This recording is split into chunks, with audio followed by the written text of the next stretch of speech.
Hi guys, what's up? Ano ba siya today? Tara, pag-usapan nga natin itong nangyari sa Senate inquiry or hearing. Kaninang, I think hapon ito no? Hapon ito.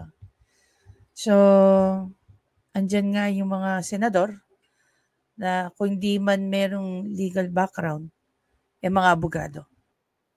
Sila Senator Chis Escudero, si Senator Tolentino, sino pa nandyan? Itong si Senator Amy, actually law graduate yan. From UP pa. So, hindi natin sure kung bakit, no? Hindi natin alam yung pinaka-story behind ba't hindi siya nakapag-bar exam. Nevertheless, kung naging abogada yan, kung di man mas magaling, baka naging kasing galing niya ang kanyang magaling na ama, no? Wala naging lawyer sa kanilang family, sa kanilang magkakapatid. Pero ito si Senator Amy at si PBBM. Si Senator Amy, alam ko nakagraduate yan Si PBBM, alam ko nagkaroon ng ilang units sa law school. Anyway, so, kung maalala nyo nga, no, sabi ni Tambaloslos, prove it. No, prove it daw. And dito pa lang, no, unang salang pa lang ni Senator Amy, may umiiyak na. By the way, gusto ko lang i-shoutout lahat ng mga nakasama natin sa tawag dito sa live. Okay? Siyempre, nandiyan si Stone Trooper, si Living the Dream, si Ate Janet, sino pa yung mga dyan? On the top of my head, yung mga nakakabalitaktakan natin, si Mantemyong, definitely, yung mga nasa Facebook, si Ma'am Marites, no? Matagal na nating nakakasama yan sa mga Facebook Live. So ngayon, tara, pag-usapan natin itong part na ito at naghanda si Senator Amy ng magandang presentation para kay Tambi. Isa lang ang masasabi ko, walang gamot sa kakapalan ng mukha mo. The Speaker of the House of Representatives blatantly stating they were addressing the procedural gap as to the amendment of the Constitution through a people's initiative single-handedly in order to cure the impasse. Ang gustong kamkamin ng mga buitring nagsulong ng Politicians Initiative, Peking Inisyatiba, PI, pansariling interes. PI talaga. By way of opening, nais ko lang sabihin na kung minsan may mga sakit na kapag ginamot at biglang nawala ang sintomas, akala natin wala na. Akala natin magaling na yung tao. Akala natin napuksa na natin ang sakit. Kaya ihihinto natin yung gamot. Hanggang isang araw, lilitaw ulit ang sakit. Isa na siyang mas malakas na karamdaman at bago pa natin maagapan, huli na ang lahat. Ang sabi ng COMELEC, hihinto na sila sa pagtanggap ng pirma hanggat hindi na ay aayos ang ilang teknikalidad. Anong teknikalidad? Yung mga pirmang naipasa na. Paano? Anong bagong pamantayan ang gagawin nila? Kung aatras at nagbago ang isip ng tao, anong gagawin? At marami pang ibang tanong. Maaring masaya tayo ngayon dahil akala natin na pagpahinga na natin ang usapin ng PI nila. Pero hanggat hindi natin ito naihihimlay, babangon po muli ito upang maging multo. Nakakatakot. Panoorin natin ang isang maikling video ng karamdamang mabilis na ipakalat na sa pamagitan ng pantatanga sa kapwa, paglulustay ng salapi, at pagsisinungaling ng matatakaw na opisyal. Yang sakit na yan ang papatay sa demokrasya. At ang sino man magsabi na walang paki ang Senado sa usaping ito, isa lang ang masasabi ko, walang gamot sa kakapalan ng mukha mo. That was very strong. As in, very strong. Diba? I remember, no, there was this one discussion about Senator Amy as the big sister, as the ate, as the firstborn. She was trained to be a very strong woman. No? She's not going to back down. Laban kung laban ito. Kaya yung paghahamon ni Spokestamby sa sarili niya pang pinsan na si Senator Amy, kung talagang kilala niya si Senator Amy, hindi siya magkakaroon ng kapal ng muka or even lakas ng loob na banggain siya. He should know better. Better than any one of us. Diba? Panoorin natin. Panoorin na po natin. Ay, hindi pa ako sa ngayon, ma'am. Bakit po? Kasi baka mamaya yan yung gamitin nila para humaba yung kanilang termino. Hindi kayo pabor sa ganon? Hindi po ako sa ngayon, ma'am. Ano ba yung charging? Siguro na lang kasing konstitusyon eh. Kaya wala akong ideya. Kasi narinig ko sabi daw, yan yata yung stand ng parang walang election. Yun ba yun? Wala kaming alam noon, basta ano lang kami, nagpirma lang. Nagulat nga rin ako bakit pirma? Ano to? Para sa ayuda ba to? Sabi nila, oo daw. Tapos nung ginabakasan, nalaman namin, hindi pala ayuda yun. Chat-chat change pala yun. May ibig sabihin, walang eleksyon. Dapat talaga, pag-aralan mo na yan. Di ba? Hindi kasi basta-basta oo lang tayo ng oo. Kailangan alamin tayo. Di ba? Ayoko talaga. Marami din ayaw. Baga ano lang prinsipyo natin eh. Karapatan lang din naman natin na kung ano yung gusto lang natin, di ba? Wala pa akong idea sa constitution natin. Hindi niyo pa po nabasa? Hindi pa. Ay, ako talaga sa totoo lang man. You know what? I really don't think that some Filipinos clueless about charter change. It's not some, but majority of Filipinos are clueless. There was even a part of this Senate inquiry na tinanong nila kung paano kinategorize yung pagpili. So, ang pinili daw ng mga is cluster A, C, and D. Imagine cluster C and D. Bakit hindi A and B? Kasi alam nila na magre-resist ang A and B. Alam nila na magre-resist at mag-scrutinize ang A and B. Diba? At ang mga to, hindi lang sila gullible. Pero ang tiwala nila is, parang it's just out there na ipamimigay nila ng ganyan-ganyan lang. Kaya ito yung mga tina-target nila. Yung cluster C and D. Nakakaawa yung mga kababayan natin ganito. Na hindi alam kung ano ang magiging effect ng kanilang pagpirma. Alam dyan. Kasi hindi naman totally pinapaluwal sa mahihirap yan. Sa may mga alam na, matatalinong tao na may alam na. Di ba? So yung constitution na yan, kanila lang yan. Hindi natin alam mahihirap yan. Definitely, yung opisina niya ang nag-alok ng 20 million kada distrito. Definitely, nanggaling sa kanila yung very attenuated timeline. That is baseless, prove it. Kasi maraming... Yan na, galing sa kanya. Laks na laks pa siya dyan. That is baseless and prove it. So, ito yung araw na magkakaalaman tayo pare-pareho. Marites nang lumalabas yan sa Senate eh. A lot of speculation. Ayuda kapalit ng pirma. Pumirma ang ilang residente sa Quezon City sa inakala nilang ayuda. Martin Romualdez. Umiikot ngayon sa ilang barangay ang form na ito na lumilikom ng pirma sa mga botante kapalit ng 100 piso. O yung form na ito, para ito sa kinakalap ng ating mahal na congressman na signature campaign. May pangako, bibigyan sila ng ayuda kapalit ng kanilang pirma. May na-monitor din ganitong gawain sa iba pang barangay sa Quezon City. Kasama sa mga pumunta ang 57 anyos na itago natin sa pangalang Ana.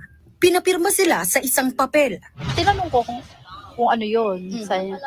Ano daw, ayuda daw. Pagkakaalam ko, 3,000 eh. Hindi na raw ipinaliwanag pa ang tungkol sa So, hindi 100? 3,000 pala. O, diba?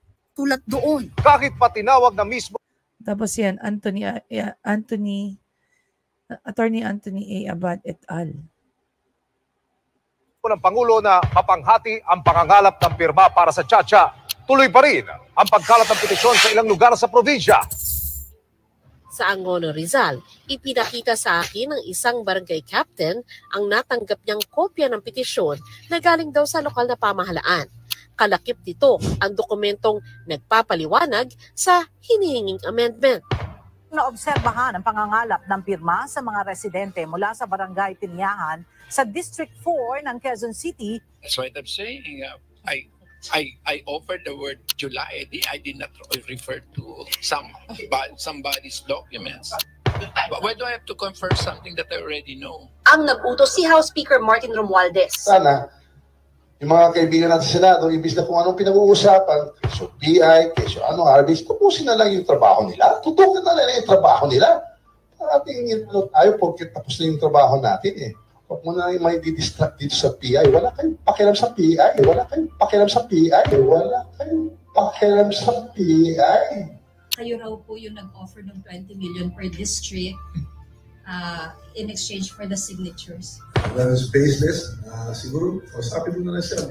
Magmamarites siguro. Nakikinig sa mga marites.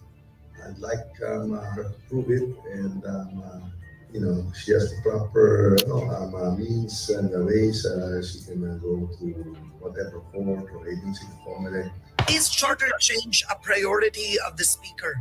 Well, it was the Senate already who came up with that, and I believe they had a dialogue. The Speaker, the Senate President, was in front of the President a couple of weeks ago. Huwag mo na yung may didistract dito sa PI. Wala kayong pakialam sa PI. Wala kayong pakialam sa PI. Wala kayong pakialam sa PI.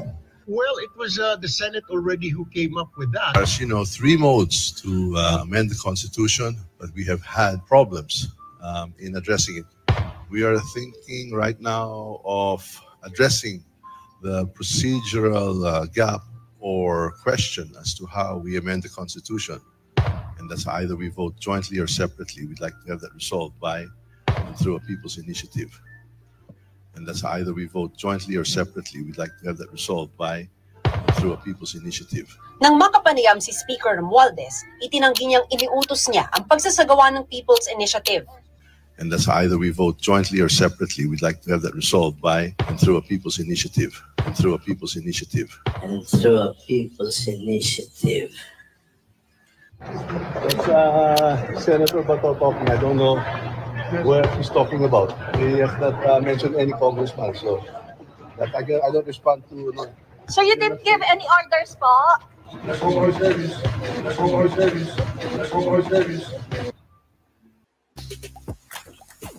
Nueva, nanawagan naman sa publiko na i-report ang mga umano'y suhol kapalit ng pirma para sa charter change. Sa Bulacan.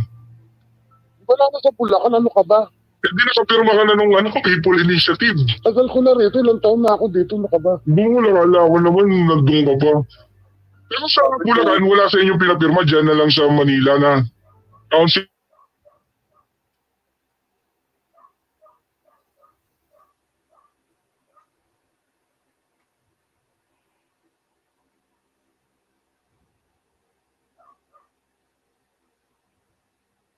Sa Bulacan. Wala na sa Bulacan, ano ka ba? Hindi nakapirma ka na nung People Initiative. Tagal ko na rito, ilang taon na ako dito, ano ka ba? Bumulakala ako naman, nagdoon ka pa.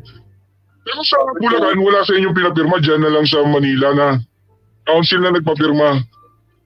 Council lang ang mga may pera yun, ano ka ba? 2,000 rin yun. Magano? 2,000. Oo. Pero yung 2,000 mo, palit nun, sa lahating tabang bigas, bibilin mo rin sa kanila, 950 plus mo. Matitira sa'yo 1,050.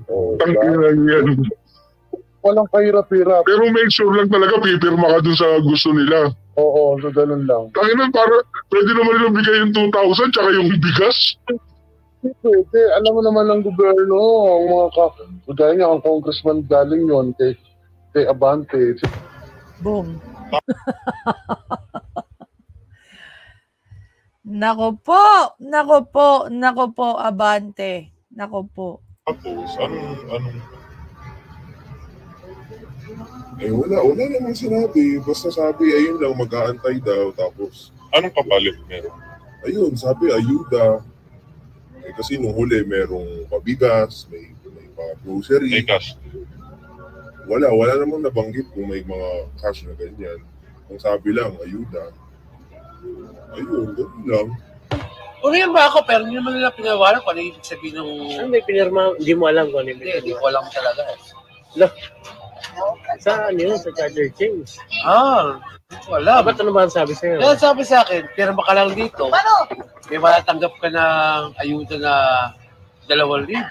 So, pumirma ako, pumunta ako sa Kinunukrasan, may tanggap ako, kaya nga ako may pera ngayon.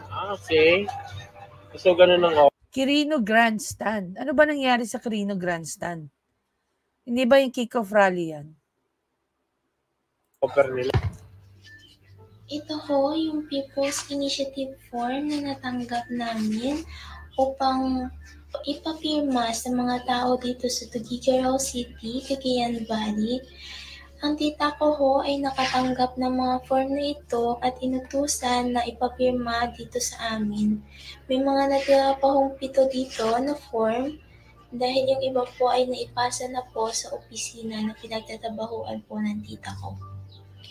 Naniniwala si Colmenares na may ilang opisyal ang nasa likod ng nasabing hakbang at iginiit na hindi ito People's Initiative, kundi panlilinlang lamang, lalo na sa mga mahihirap nating mga kababayan. Wala kang pakialam sa PI.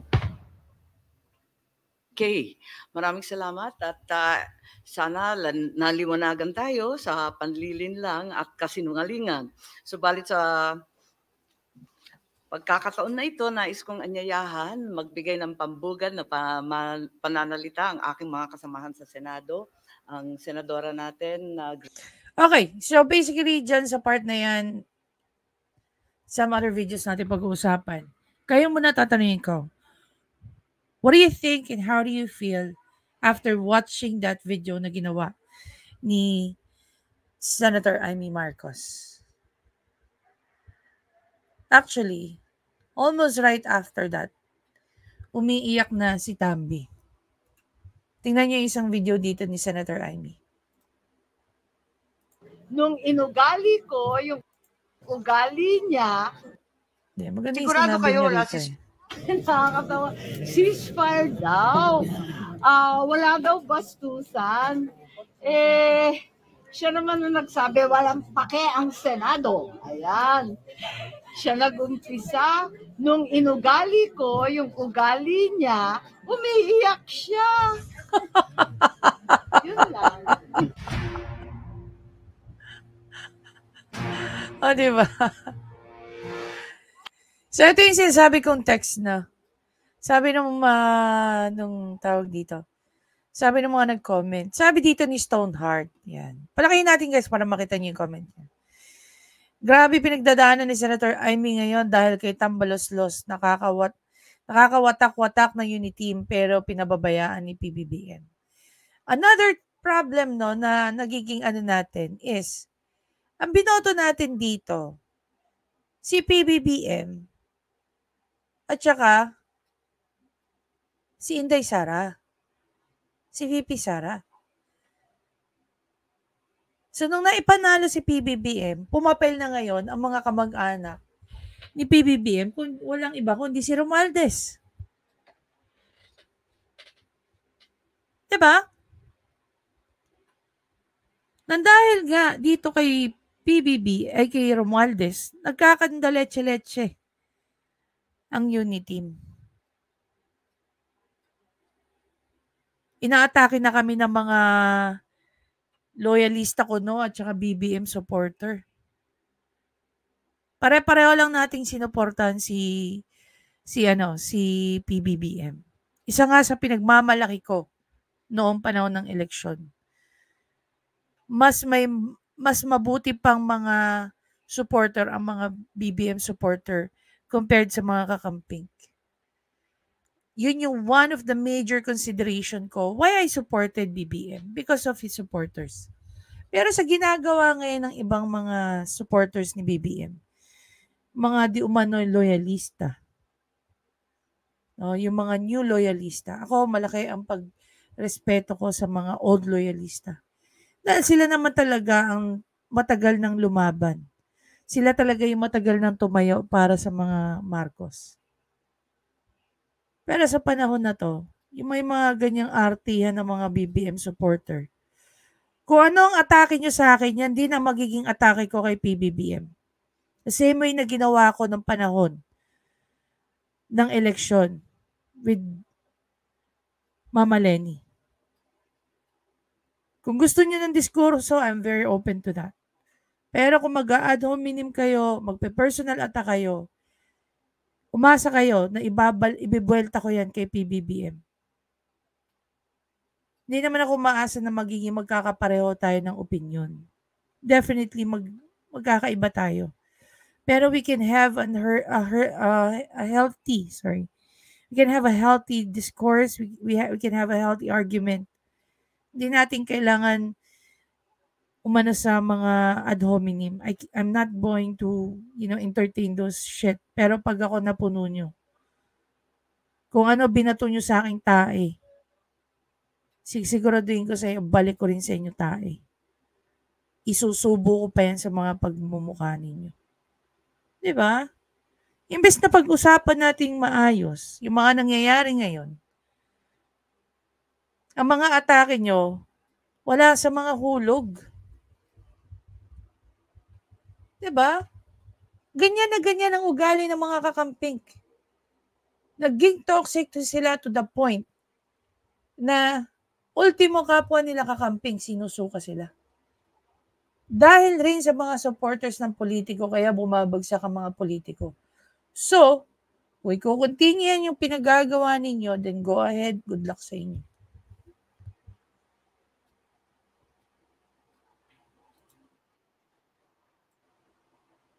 Diba? O balik tayo dito sa sinabi ni Senator Amy. Diba? Hinamon ni Spokestamby si Senator Amy. Prove daw. O yan na. O, sa mga nakasama ko sa live kanina habang pinapanood namin tong session na to. Excuse me. Ilang beses natin nakita, ilang beses natin na witness yung pagiging utal ng mga tao dyan. Ito pa. Ito, shinare ko to sa grupo namin eh. Wait lang. Buksan ko lang.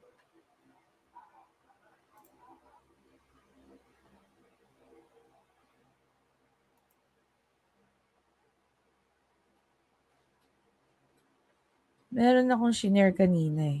Ayan, yung kay Atty. Harry Roque. Pakinggan natin yung sinabi rito ni Atty. Harry Roque. Political ad na pinapakita sa 24 oras. Ito po ay isang advertisement na ang tema ay EDSA Puera. In-EDSA Puera daw ang mga magsasaka para makinabang ang mga traders. In-EDSA Puera daw ang mga foreign investors, no? Sa lublob ko, ngayon kung EDSA Puera mga foreign investors, talaga namang Pilipino ako, no? Dapat talagang bigyan ako ng mas maraming karapatan sa aking bayan. Ang sabi ng mga abogado na nag-place ng advertisement, itong advertisement daw ay initiative ng grupong Pirma. Naalala nyo, nagkaroon ng Pirma na idinimanda ni Senator Miriam Defensor San... Ito yung ito guys yung naging confusion ko kanina. No? Lalo sa mga nakasama ko kanina. Hindi ba ang mga kausap ni Senator Amy is mga taga-Pirma? Remember? Tapos, ang nag-fund nga, ang nagbayad daw, okay, itong si Noel Oñate. Si Oñate. So, kindly recall and correct me if I'm wrong. Ano yung kiniklaim ni Pirma kanina? No, na sila daw yung nag-initiate or something. So, ibaba yung usapang TV ads versus doon kay Oñate. Ang alam ko lang si Oñate nagbayad ng 55 million.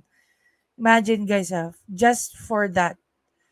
Nagbayad siya ng 55 million. Kaya tinanong ko sa sarili ko kanina what's in it for you and your group? Na sinasabi mo nag-donate. Sabi kasi ni Oñate, out of the 55 million, half of that were donated by several personality. Kaya hiningan siya ng listahan ng mga nag-donate. Na hanggang natapos yan, session nila sa Senate, hindi na ipasa yon. Sinalo lang ni Senator Chis Escudero, if I'm not mistaken. Nabigyan sila ng ample time, to put up the list and then send it to the Senate. Dito, sinasabi ni Attorney Harry Roque na nagkaroon ng interview at sinabi sa kanya, ang pirma daw has nothing to do with the initiatives of PI. Parang ganon. Pakinggan natin. Santiago at nanalo si Senator Miriam Defensor Santiago. At ang sabi na yung batas na nagpapatupad ng pirma sa saligang batas ay hindi sapat para gamitin sa pag-amenda ng malawakan ng saligang batas. Dalawa po kasi yan Constitutional amendment, isa lang ang babaguhin or constitutional revision. Ang ginawa ng pirmang grupo noon, mga panahon ni Presidente Ramos pa, marami silang mga provision na gusto baguhin. Kaya nga sabi ng Korte Suprema, wala pang legal na basihan para sa ganyang malawakang pagbabago ng saligang batas o revision. So, nabaliwala yon. So, ang ginawa ko, tinawagan ko yung hepe ng pirma, si dating Secretary Raul Lambino. Naging secretary siya ng panahon ni Presidente Duterte dahil ang hepe po ng Cagayan Economic Zone ay isang secretary, rank of secretary. Ang sabi niya, wala kaming kinalaman dyan. Hindi kami ang nasa likod niyang TV ad na yan. At nung kami ay nag-launch ng Pirma 1, hindi kami namudmud ng pera. At ang dinadaan namin talaga doon sa mga panahon na yun, ini-explain sa butante kung ano yung mga nais namin pagbabago at kung bakit. So, pinasinungalingan na po ng pirma na sila ang nasa likod ng paid TV ads na nakikita na natin ngayon para sa EDSA Puera na tinatawag. From the horse's mouth himself, Raul Lambino na hepe ng pirma ng panahon ni Presidente Ramos, hindi po sila ang nasa likod niyan. Ang tanong, sino pang nasa likod niyan? Kayo naman. Obvious naman. Kung ang mga kongresista ang nagpapapirma sa iba't ibang mga distrito, sa mga barangay nila, natural, kongreso rin ang nasa likod yung political ad na yan. Kaya lang, nagtatago sila kasi nga, paano nila mai-explain kung saan galing ang mga salapi na ginagamit nila para sa TV ads at salapi pambili ng pirma ng taong bayan. Kongreso po yan. Kaya nga po nakakagalit. Kasi binababoy nila yung konsepto ng People's Initiative. Mantakin nyo, People's Initiative for sale. Hindi ba contradictory yan? Kasi dapat nga itong People's Initiative, ito yung pamamaraan na ma-institutionalize yung people power na ang kapangyarihan ng gagaling sa taong bayan, and yet nababoy po. For sale na at ngayon, para pang ginawang eleksyon na nagbabayad pa ng advertisement na napakaaga pa. By the way guys, this is Raul Lambino. So hindi siya yung lalaki na humarap. No? Kung titingnan nga natin. Yeah, hindi siya yung kaharap nila nila Senator Amy kanina. Bukod sa binibili, bukod sa hindi galing sa People's Initiative, ayun po, ginastusan pa. Hindi natin alam kung saan galing, pero chances are, galing din po yan sa kaban ng taong bayan para po sa mga advertisement na napakamahal po niyan. Kasi alam ko po yan, dahil ako'y tumakbo ng Senado, talagang gumastos po kami dyan. Milyon-milyonis po talaga ang halaga niyang TV ad niyan. Hindi na natin mababagong kasaysayan.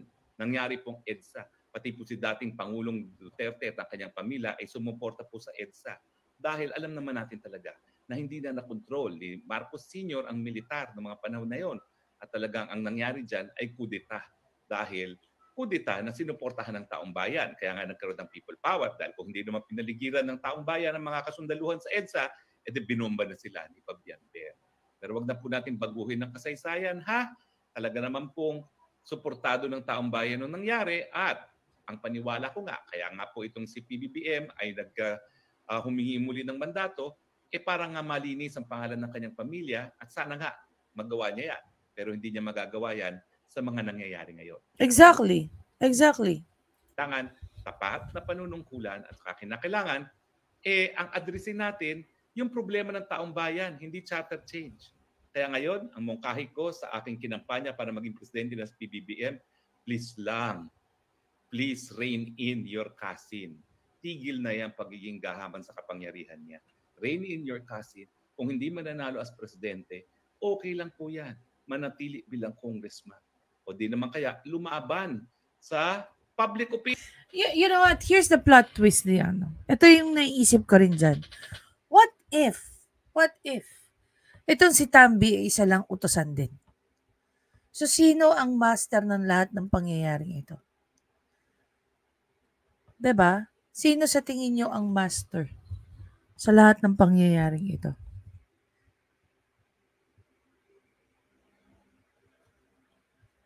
I'm very sure some of you may sasagot dyan si First Lady Lisa.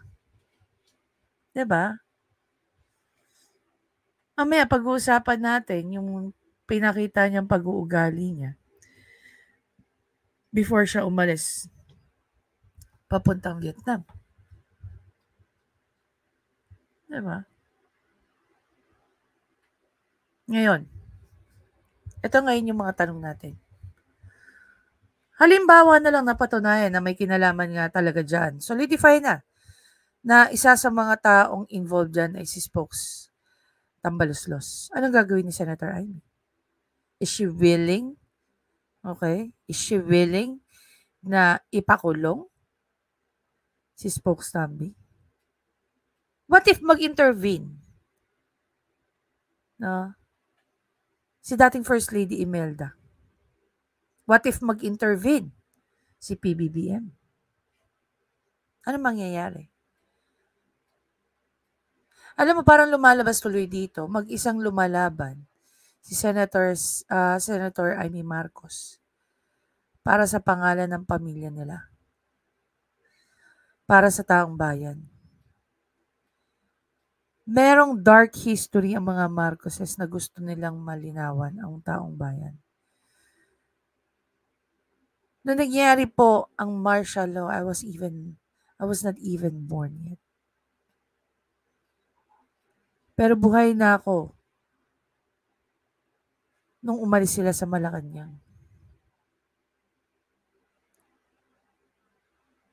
At samot-sari ng paninira ang ginawa sa pamilya ng Marcos. Gaya nga ng sinabi ni Spokes dito, they're given a chance. Si Senator Amy, as you can see and notice, ayaw niyang mapunta sa wala yung chance na to. Hindi ko alam bakit itong si PBBM hinahayaan niya.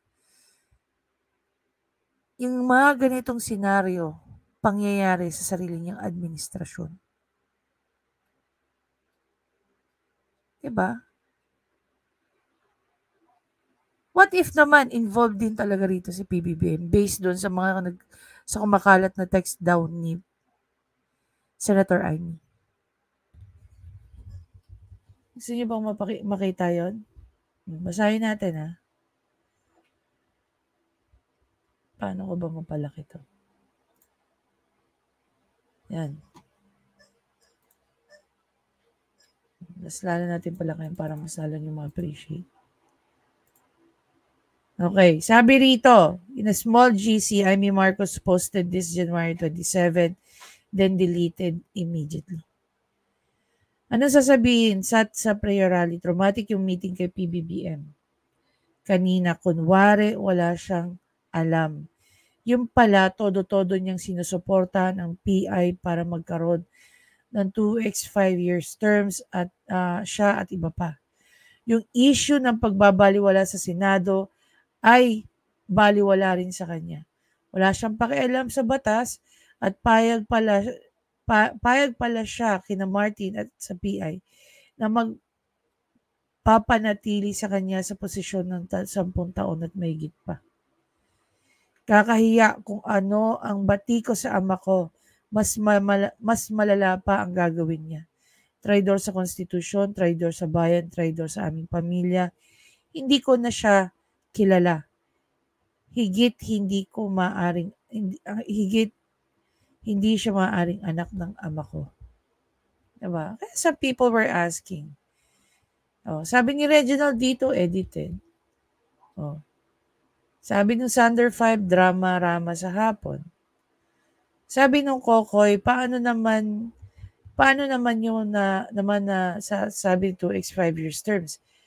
Naglalabas na naman kayo ng fake news. Immediately when I saw this, una kong ginawa is verify ko muna. No? Kung totoo nga bang sinabi ito ni Sen Aimee. May nag-confirm naman sa akin na oo. And sa pagko-confirm ng tao nito sa akin, 100% ng paniniwalaan ko, lalo-lalo na kung nanggagaling pa sa kanya.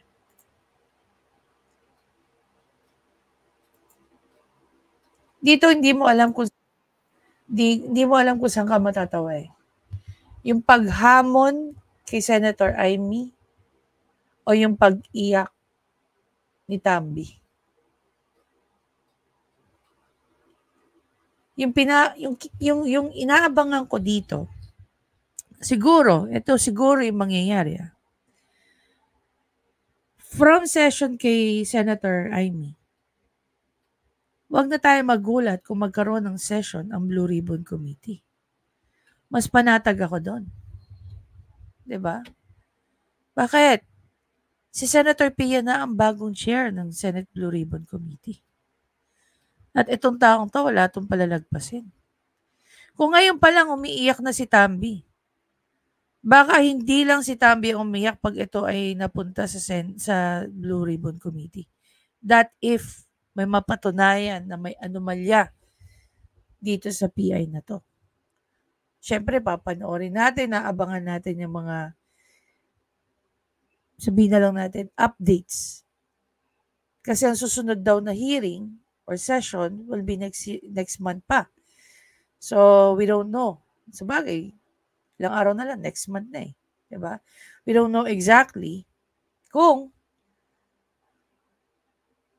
ano ang susunod na kabanata para kay Tambi. Dapat nga si Tambi yung nandyan eh. Hindi si Marcoleta eh. Siyempre, bilang congressman si Marcoleta, at some point, pagtatanggol niya ang mga kabaro niya. Yun lang, sana kung ipagtatanggol niya yung mga kabaro niya, ipagtanggol niya sa punto na hindi rin siya makakaladkad ng mga yan. Diba? Anyway guys, again, maraming salamat sa panonood. Please don't forget to subscribe, like, and comment. I-share niyo na rin yung thoughts niyo. Sa tingin niyo ba may maipapakulong dito si Senator Aimee? Ako, pakiramdam ko, hindi lang isa. See you in the next video, guys.